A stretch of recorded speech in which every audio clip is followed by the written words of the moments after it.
The following program is sponsored by CBN. Coming up, we'll head to Atlanta for the big game. The stars from the Patriots and Rams reveal a side of the Super Bowl you won't see anywhere else on today's 700 Club.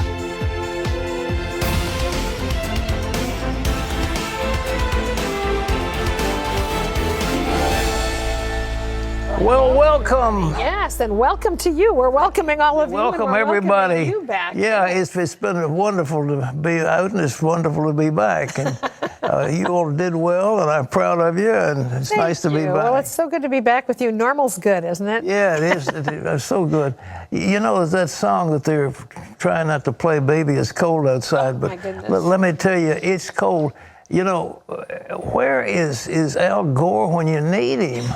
I mean, for heaven's sakes, we're supposed to have global warming. The poles are supposed to melt, and Greenland is melting, and the oceans are rising because of the warming. What is going on? Well, I'll tell you what's going on. There's some sunspots that are not active like they have been, and we're getting very cold. And Arctic air is freezing the Midwest.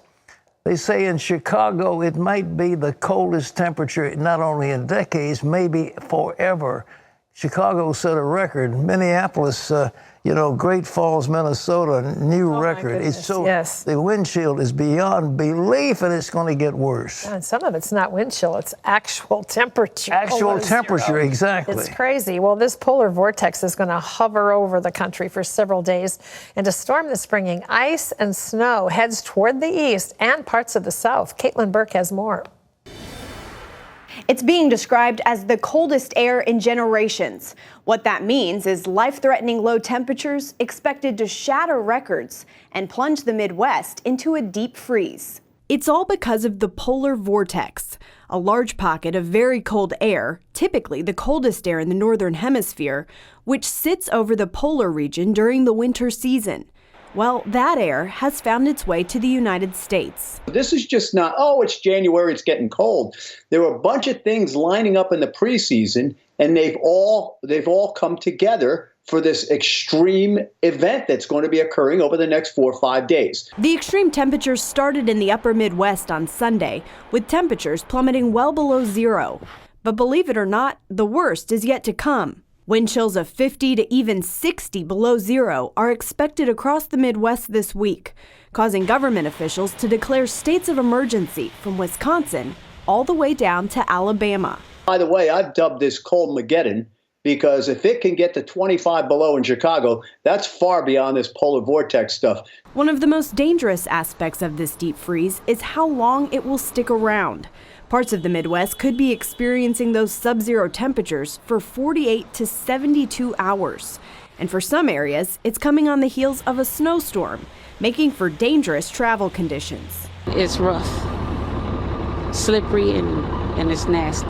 I wouldn't want to drive in this type of weather at all. For reference, by Wednesday, Chicago could be colder than Mount Everest, Antarctica, and even Siberia. I actually tweeted back on January 10th, there's going to be a big war between people saying it's the ice age coming because of no sunspots, and the other guys saying, well, it's CO2. You know what it is? It's nature. Of course it's nature. How did it happen before? The same way it's happening again. It's not only the Midwest being affected by the polar vortex.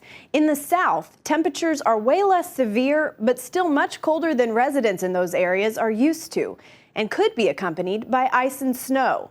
In Atlanta, where the Super Bowl is happening Sunday, flights have been canceled, schools are already being canceled, and emergency preparations are underway. Caitlin Burke, CBN News. Thanks, Caitlin. You know, one of the things, they put salt out on the roads, but now the salt is not affecting because it is so cold that it's not doing any good.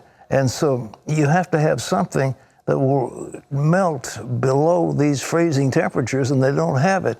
So the ice is going to be ungodly, and if you have snow on top of this and any of it melts and then it freezes on top, it can be weeks before they get this stuff out. So we're talking about something serious.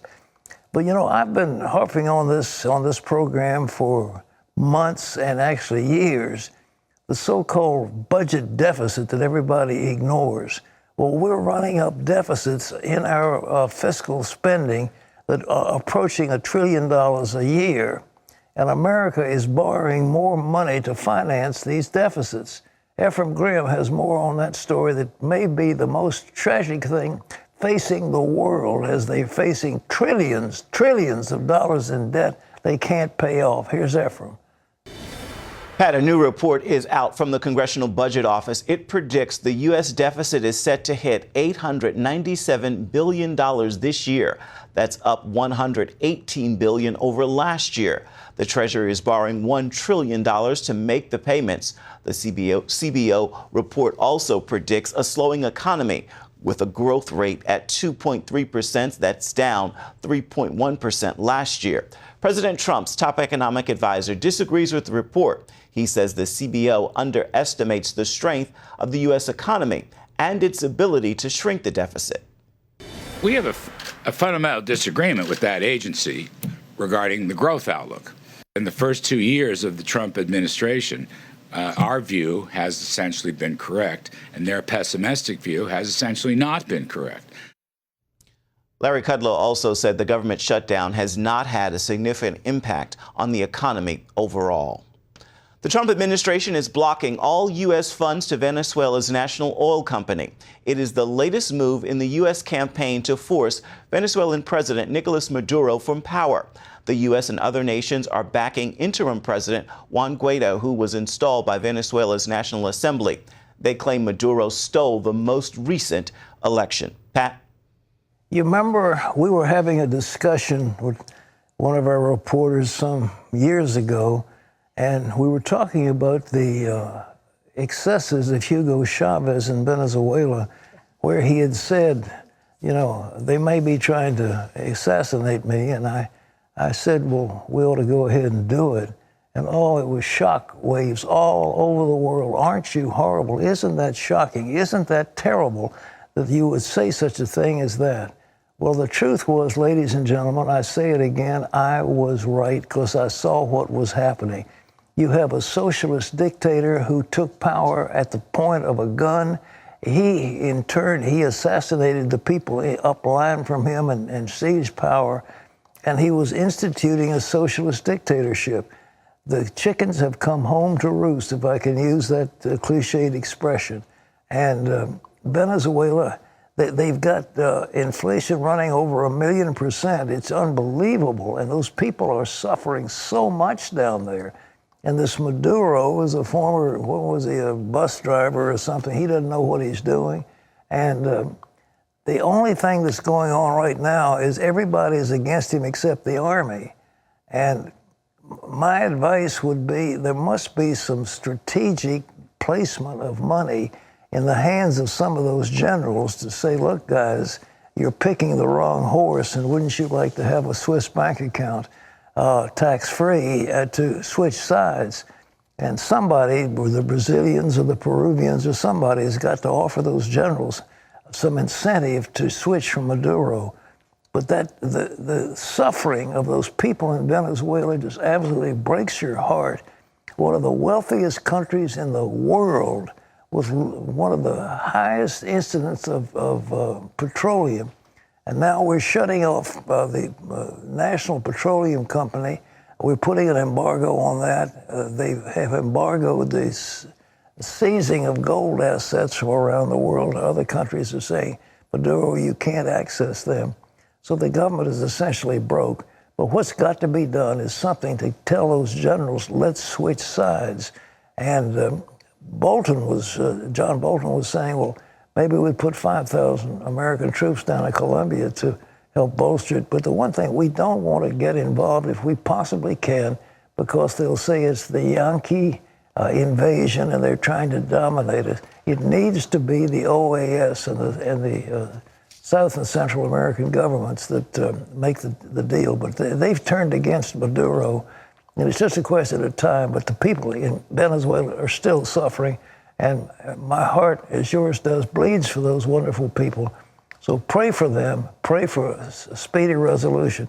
But my advice would be, whatever you can do, talk to those generals quietly, and if you have to offer them some incentive financially, make it for them so that they'll be able to leave quietly and have a nice retirement, but they can withdraw their support for that president. And once that's withdrawn, he will collapse like a balloon with the air out of it. Ephraim. Pat, President Trump will give his State of the Union address on February 5th. That is 1 week from today. He was supposed to give this speech in the House of Representatives tonight, but it was canceled due to the partial government shutdown. The president agreed to temporarily reopen the government, but he says he is ready to shut it down again if he doesn't get funding for a border wall. White House Press Secretary Sarah Sanders said it is up to Democrats if they want to avoid another shutdown. The president doesn't want to go through another shutdown. That's not the goal. The goal is border security and protecting the American people. Ideally, Democrats would take these next 3 weeks to negotiate in good faith, as they've indicated that they would, and come up with a deal that makes sense, that actually fixes the problem, so we don't have to go through that process. Pat, the clock is ticking. They've got just 3 weeks to make a deal. Well, I don't join some of the extremists on the right who are screaming that Trump is a sellout. I think he's the president. He's got to do what he has to do. And but at the same time, that shutdown cost, get this, $11 billion. That's how much that shutdown cost. We can't afford that anymore. We can't have another one. We just can't do it. And so something's got to be done. They think there may be some Democrats that are willing to bend a little bit, and all they need is a few $1 billion, and they can make that deal work. But something's got to be done, and but no way, no how can there be a shutdown of the United States government again. The president can't possibly do it. If he does, his political feature is cooked. But whatever you do, don't listen to the Ann Coulters of this world and those who are on the extreme far right.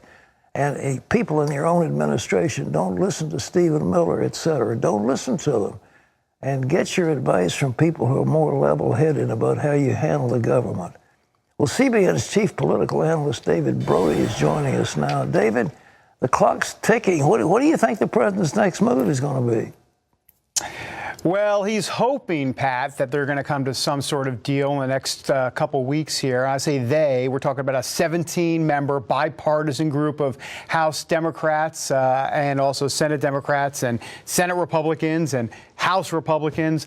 But look, I don't think there's much chance that they're going to get exactly what the president wants. So the question then becomes, what do they come up with, and will it be enough for the president to take? And I have a feeling, Pat, the way this is going, and I've been in Washington, for a decent amount of time, maybe too long, Pat.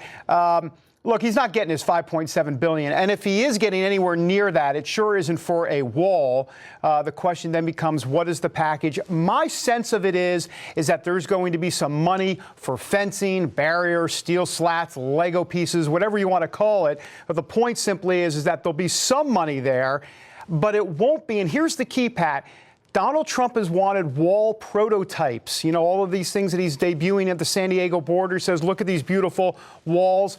Not going to be any of that. I think what it's going to end up being is some existing fencing that the government has already approved back in the day of the Secure Fence Act. And I think if that's the case, then that'll be part of the bargain. And also, I don't think it's going to be 5.7. It might be $1 million, $2 million. And the question is that going to be enough for the president to take? Well, this whole idea of him declaring a national emergency and taking money away from the Defense Department, what do you think on that one? Well, it's the hip pocket strategy. I mean, he can do it. It'll be challenged in court right away. There's no doubt about it. But look, I mean, most of at least the constitutional experts, most of them side on the fact that the president can do this. The question is, would it even get through the liberal courts? Because you know it's going to be challenged most likely in the Ninth Circuit Court of Appeals, the liberal bastion out there in San Francisco. And so, Look, he's going to try to do it, and he can do it.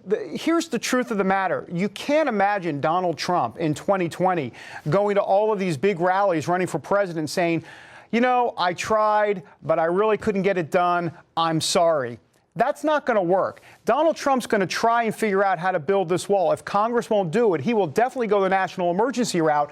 But of course, Pat, as you know, the danger with that is a Democrat president comes along and all of a sudden climate change is this national emergency where you have to dip into funds, and it could open up a whole a big, huge Pandora's box.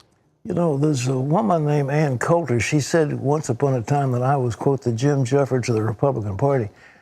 People like that are just so far on the right hand, and yet they're excoriating the president for being the president. He had to open the government. He had to do it. Is he listening to these people on the right, do you think? Well, I don't think he's listening to Ann Coulter anymore. He unfollowed her on Twitter back in December. Look, Ann Coulter has always been about, wait for it, Ann Coulter. I mean, she says provocative things. And I was on Fox and Friends yesterday morning, and I said she's off her rocker. And you know what? She is off her rocker. I mean, she represents a far right portion of that 35% base we hear about all the time that Donald Trump has. It's not representative of, for sure, that evangelical army that got him elected. As a matter of fact, I know that from just looking at my Twitter feed and all of the comments coming in. Everybody's saying he didn't cave. He'll figure it out. He hasn't broken promises before. He'll make sure that wall gets done. But look, even if he doesn't get the wall done because it gets held up, let's say, in the courts, they believe, those evangelicals believe that he's fighting as hard as he possibly can. And I think ultimately this could help him politically as we move down the road in 2020. You know, he has something. He's got a State of the Union. He'll have a platform that he can lay out a host of the things that he's done. Well, what do you think the strong points that he needs to emphasize in the State of the Union? Well, it'll center on humanitarian assistance. I don't think there's a question about that. That's going to be number one for him. And then after that, look, you go down the line, Pat. I mean, you have to think about some of the things that he's already said in that Oval Office address. But the truth of the matter is it's going to be very, very difficult to change really anybody's minds at this point. Look, I think everybody's dug in. And at this point, I don't think there's much he can do to change anything. I think it's interesting how he's handled Nancy Pelosi in this situation. You know, he says his nickname for Nancy is Nancy. I mean, he doesn't say anything, unlike Crying Chuck and a few other folks. And I think there's a reason for that. I think he respects her. I think he thinks she's a fighter just like him. She's a survivor. And if you notice, Pat, what he does with Nancy Pelosi, it's very, very interesting. A lot of times on Twitter, you always hear him talk about the Republicans and say it's such a thing of beauty how the Republicans stuck together. He respects Nancy Pelosi because think what you might about her. Bottom line is she gets those Democrats to stick together, and he respects that. One last thing. The acting attorney general has said he thinks the Mueller probe is going to wind down. I've heard that from Jay Sekulow and others. He's about at the end of the line. What do you hear about that?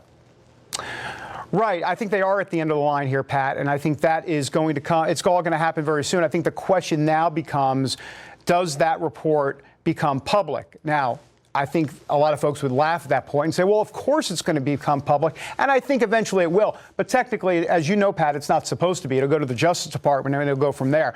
This thing will be leaked out. The question then just becomes, you know, how much does the White House fight some of this to become public? How much does Congress? It depends what's obviously in it.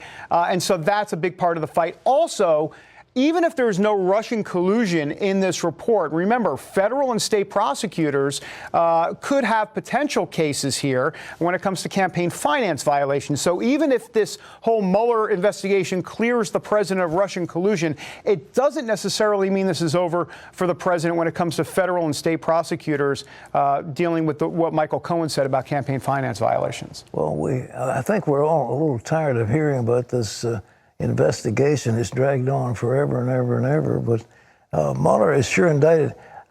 What they did, you know, it used to be the big firm was Black, Manafort, and Stone. They were the big political operatives of the right some years ago, and now Manafort is in jail, and they raided Roger Stone, and I guess Charlie Black's the only one that's kind of stayed clear of the fight. Well, what do you think? Don't you think they went over the top in having those people raid Stone's house in the early morning? Well, for sure, there's a lot of pushback on that, Pat. And, you know, look, Roger Stone was definitely not any sort of risk to flee the country. If anything, the only thing he would be moving towards is not another country, but another microphone. I mean, he loves the attention. So this idea that the FBI would come in guns a-blazing, if you will, or at least guns at the ready, seemed a bit over the top. But it also does question, I know a lot of folks have said, CNN, it was just good journalism that they were there. Look, I mean, good journalism or not, no one's having necessarily a problem with the fact that, they're working their sources. But it's interesting, who are those sources? Because once again, we get into this idea that is there, this deep state portion of what people believe, which is that the FBI tipping off liberal CNN and everybody kind of working together to get the beautiful video of Roger Stone and the FBI that morning. So I think that's more the issue that folks are having. David, thanks for your insights. Come back soon. God bless you. Anytime. Thank you, Pat. David Brody. Isn't that interesting? Fascinating. A tie between the FBI and CNN. I mean, good grief. The swamp is deep. Oh, man, the deep state. The FBI has got to be cleaned up. They're wonderful people. The FBI has been so important, but boy, oh boy, the corruption, the Lisa Page and Roger Strzok and all, and the list goes on. It's just horrible. But anyhow, we'll see what happens. Okay, what's something to look forward to? All right. Up next, the Super Bowl hopefuls tell us what's more important than winning the Lombardi Trophy. This is not life and death. This is not the biggest thing that we'll do. We love what we do, but we have to keep perspective on the greater good. It's supposed to be everything to me, but in the grand scheme of things, still a game. We've got an all-access pass to Mercedes-Benz Stadium, so don't go away.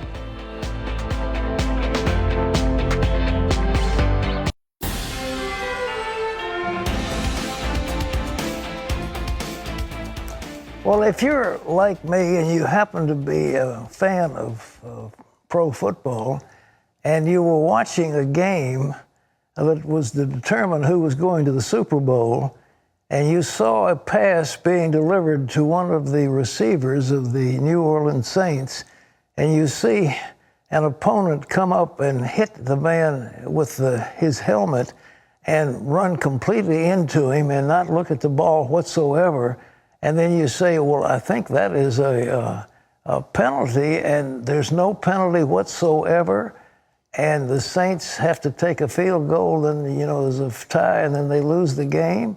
And I think you would be rather angry if you were a Saints fan. And if you're a fan of professional football and you think they ought to have umpires and referees and know what they're doing, well, that ref should have been fired. He should have been sent out to dry someplace terrible, put out on an ice floe. It was the most awful call, I think, that any of us have ever seen in watching professional football. But anyhow, like it or not, the Super Bowl is set, and the Patriots, who stunned the Rams in the Super Bowl, and then that win marked the beginning of a New England dynasty, 17 years later, the storylines are reversed. The Patriots are the powerhouse. The Rams are young, and, they're still running. And still, many of the players aren't focused on this historic behavior. So our CBN sports reporter, Tom Buehring, is taking a look at these two contenders for this year's Super Bowl 53. After 26 weeks, a half year of NFL football, it all finally comes down to this. Super Bowl week here in Atlanta, site of Super Bowl 53. Where the Patriots, the Rams, and both fan bases converge, bringing big anticipation that'll only build right up to Sunday's kickoff. It's time for the Rams to redeem 2002 Super Bowl, and it's time for a changing of the guards. We're going to change our 24-year-old quarterback for the 41-year-old. First of all, it's the Patriots against everybody in the NFL, okay? We're not done. Tom is still young. I mean, what other team is going to the Super Bowl every year? Come on now. Nobody else but the Pats. It's Pats Nation. Y'all with me? For this happy married couple, who are long split on their team allegiance, even the loyalty that normally divides unites. When we found out the Super Bowl was coming to Atlanta, we're like, wouldn't it be hysterical if it was our two teams and here it is, and it's just like, it's a divine moment for us. It's so exciting. It's really awesome. For the fourth straight year, the league makes media availability a ticketed and televised event, putting the fan in the only shared and frenzied setting for both teams prior to the game. Your team, much made about the fact that the Patriots have, 38 players that have played in the Super Bowl, Rams at 4. What this team has done is a good thing of kind of closing out that outside noise and just going and playing our game, and that's what we plan to do. Just the expectations every single day. The coaches have, the players have. Our ultimate goal is to win the Super Bowl. So we got to move on. We got to take this, approach in the best manner we can, and understand that our job's not done. There'll be one winner, one loser in this. Everybody goes back to work on Monday. How do you cope with keeping things in perspective? I mean, having that heavenly perspective really helps me keep things in perspective and where they should be. Like, I'm playing in this game that is the pinnacle of my, athletic career, and it's supposed to be everything to me. But in the grand scheme of things, still a game. I think about when Jesus Christ, he didn't perform any miracles or anything like that, and God said, "This is my son whom I'm well pleased." And so I live in that, and I rest in that, because I know that's what he thinks about me. And he's given me a gift to play this game, so he's done that for a reason, to play it at a high level, to be able to give him glory. There are so many opportunities in the Bible where disciples and people maybe haven't finished the race how they wanted, but God still used them in mighty ways. So I think just finishing strong and just using this to glorify God and the work that he's done in my life and where he's brought me from to now, it's just been a crazy ride, and I'm just humbled and honored to be here. What is your advice to those that walk away from a game of hype back into the reality of living and keeping a perspective? This is not life and death. This is not the biggest thing that we'll do. The biggest and most important decision we'll ever make in our lives is what we do with the knowledge of Jesus Christ. And if you don't know the answer to that question, it can be challenging at times. But I think for people that look at this game as the end-all, be-all, it's not. It's a game. We're thankful to be here. We're thankful for our opportunity. We love what we do, but we have to keep perspective on the greater good. You like that perspective, folks. Football is a game. Basketball is a game. Hockey is a game. These are all games. The game is played and it's all over, and it's you run the race, and good for you. But what's really important, and the only thing that really matters, is what you've done with Jesus Christ. That's what determines what life is going to be in this world and in the world to come. And so I would ask you, join those wonderful athletes who themselves are disciples of Jesus and say, what have you done with Jesus, who is called the Christ? That's the real Super Bowl. That's going to determine your destiny. That will determine your future. What did you do with Jesus? Terry? Well, still ahead, did the Bible predict today's Middle East conflict? And what does it have to say about tomorrow? Rabbi Jonathan Bernis weighs in later on today's program.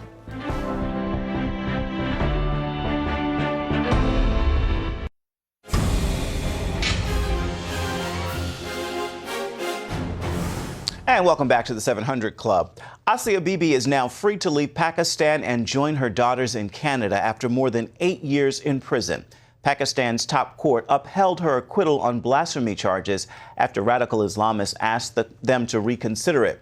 Fellow workers accused her in 2009 of insulting Islam following an argument with her because she's a Christian. A friend says Bibi is overjoyed, quoting her, "I am really grateful to everybody. Now, after 9 years, it is confirmed that I am free and I will be going to hug my daughters." President Trump is speaking out in favor of Bible literacy classes being taught in public schools. The president declaring in a tweet, giving students the option of studying the Bible is great. The president's support comes as lawmakers have introduced Bible literacy bills in Florida, Indiana, Missouri, North Dakota, Virginia, and West Virginia. Some of those have already been voted down. Remember, you can always get the latest from CBN News by going to our website. It's cbnnews.com. Pat and Terry are back with more of today's 700 Club right after this.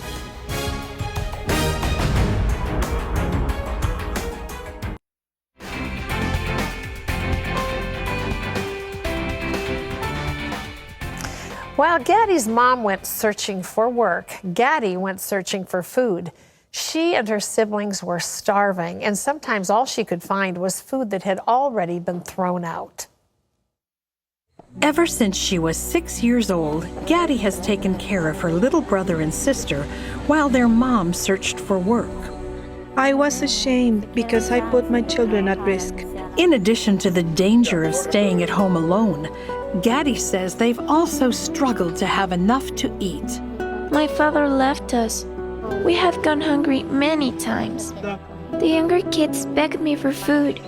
Sometimes I would find a plastic bag in the neighbor's garbage. I brought it home and we ate. That's when Jacqueline heard about a program near her home in Peru, sponsored by CBN's Orphans Promise. Now, for the first time since their father left, the children have plenty to eat. Before, I couldn't give them a simple breakfast. Here, they receive breakfast and lunch. And now that Jacqueline has found a steady job, the Orphans Promise Center provides free childcare, so the kids have a safe place to play, learn, and watch episodes of CBN's Superbook. I raised my hand to receive Jesus. I prayed and asked him to change my life. I bless you with all my heart. This is in Iquitos, Peru, and you have changed the lives of children and families there. We just want to say thank you, 700 Club members. Orphans Promise is CBN's hand extended to orphans and vulnerable children throughout the world. And in this particular place, we have really been able to make such an incredible difference. The kids are studying, their lives are changing, then their parents are coming to find out what's going on at this center, and they're being changed. So, you know, we're beginning to change families. When you change families, you change communities, and we're out to change nations. And you are a part of that if you're a 700 Club member. If you're not, what a great day to join. 65 cents a day, $20 a month makes you a 700 Club member. Join with the rest of us, won't you? We're not only touching and reaching lives around the world, but right here at home in the United States as well. When you join right now by calling our toll-free number, we're going to send you Pat's latest teaching, The I Wills of God. This is from Psalm 91. You don't want to miss it. It's powerful. The promises of God for you as a believer, and how do you make those promises line themselves with your life? So the I Wills of God is our way of saying thank you for joining. Our number's toll free. It's 1-800-700-7000. Just call and say, I want to join the 700 Club. Well, coming up, a Middle East expert reveals the origins to the Israeli-Arab conflict and shares what the Bible has to say about today's headlines.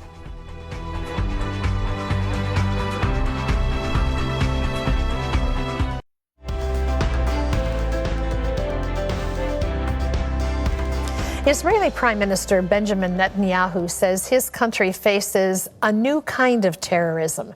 Civilians have been attacked by knives, rockets, and firebombs. And while methods have changed, the hatred behind them has not. This new kind of terrorism is just the latest in a long history of attacks against the Jews. Israel is the most sought-after piece of real estate in the world. Both Jews and Arabs alike claim to be the rightful owners, and countless lives have been lost in the battle to obtain it.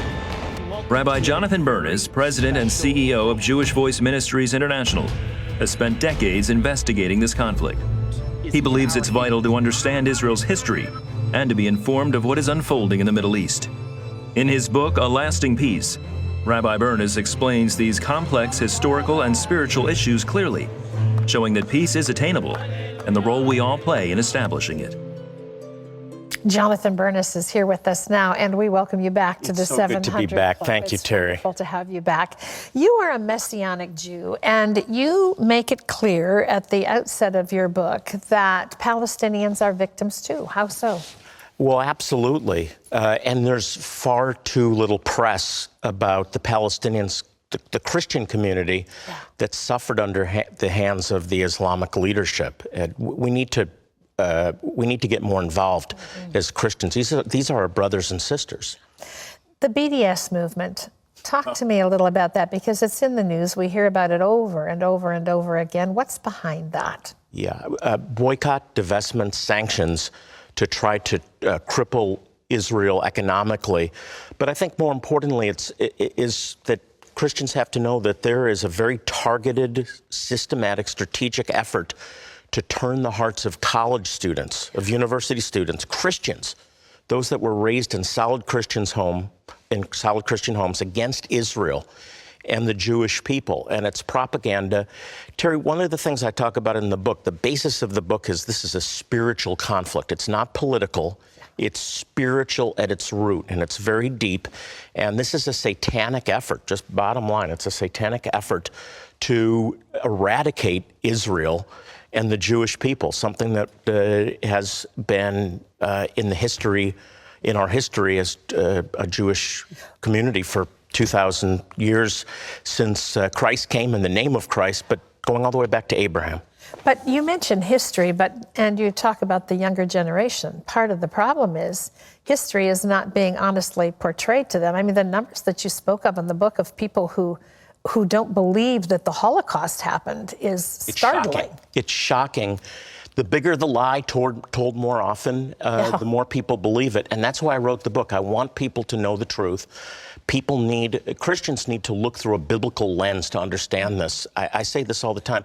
It's not that God loves the Jewish people more than the Arabs. He doesn't love Israelis more than Palestinians, but he decreed in his word that he would raise up a land and a people to bless the world and give them a land that would be an everlasting possession. And it's part of his redemptive plan for mankind.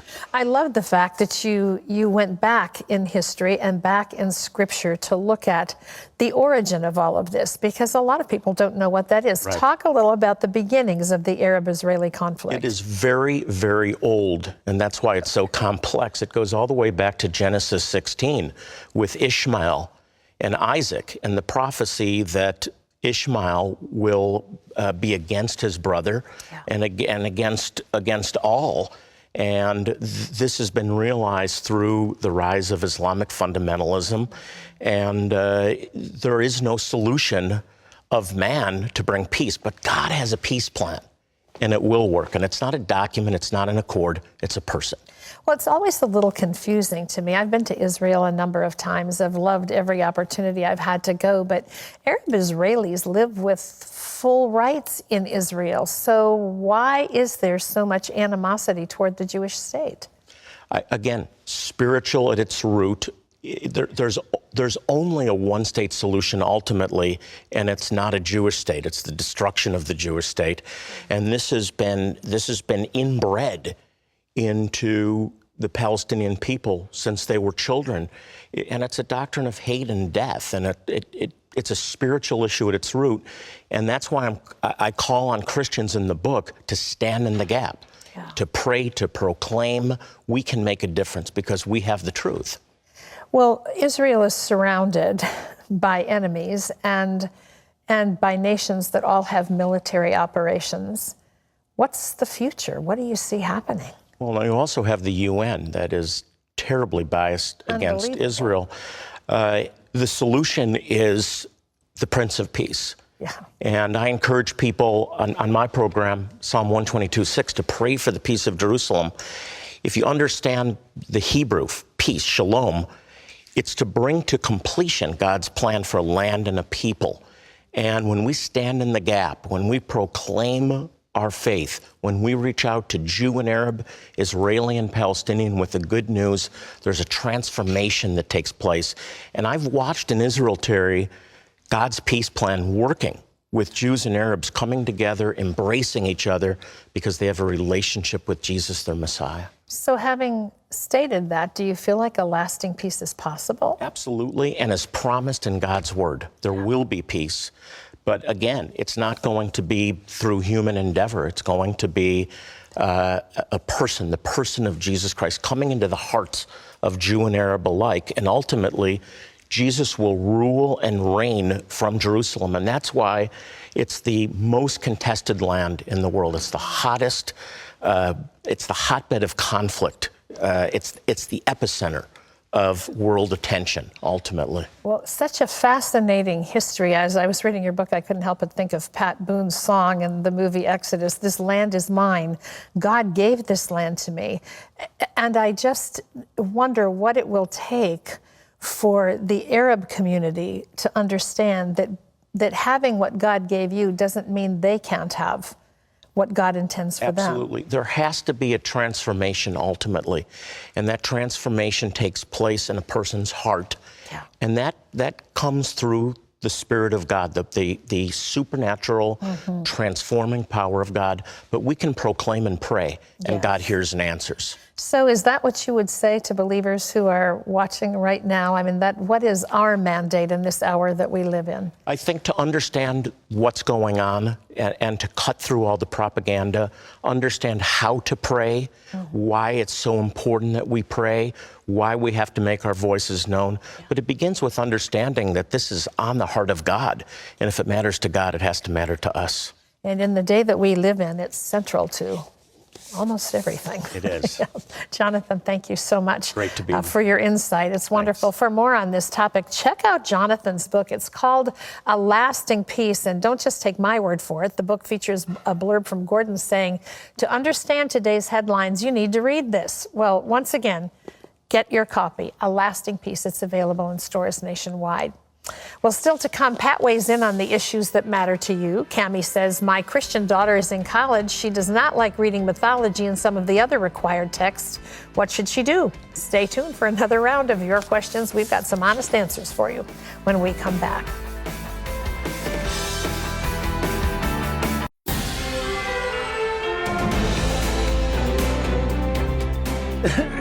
Well, it's time to take some of your questions and give you some honest answers. Pat, this first one comes from Cammie, who says, my daughter is filled with the Holy Spirit and is studying nursing at a Christian college. She does not like reading mythology and some of the other required reading, as she says she does not like to put these things in her mind. Do you have any thoughts or advice?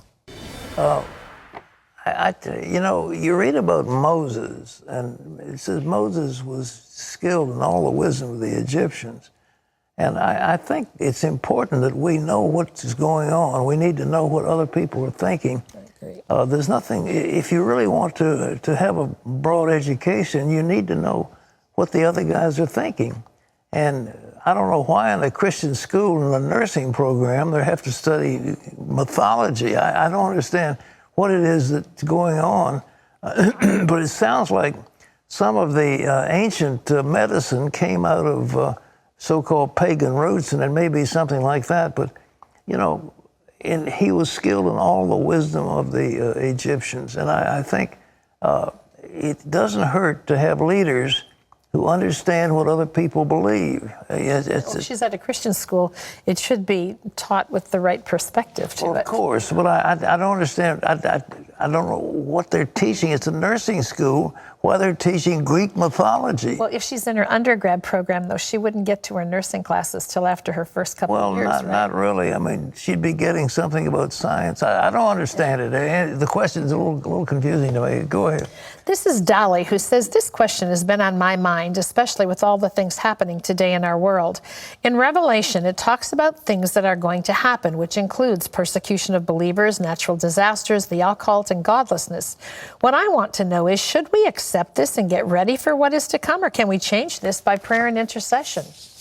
Well, you know, the Bible tells us we're to pray that you don't get this thing doesn't happen on the Sabbath, or you know, that you're pregnant and so forth. I think that prayer can change certain things that are happening. But look, Revelation is a book dealing with the end of the Roman Empire, and it's a book of symbols and mystery, and I don't think you need to chart your life on the basis of what's in Revelation. I really don't. I think Jesus said, "Occupy till I come." That's the word, clear word. Get busy getting the gospel out, and this gospel shall be preached in all the world for a witness. Then the end's going to come, and all the stuff in Revelation, I say, a lot of it dealt with the fall of the Roman Empire. We don't have the Roman Empire. We're a couple thousand years past that. All right.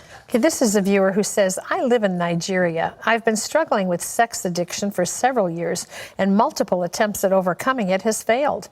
I feel like a big mess and don't know what to do. I really need help. What do I do? Well, I don't know what your situation is, but what the Apostle Paul said, he said, it's better to marry than to burn with lust.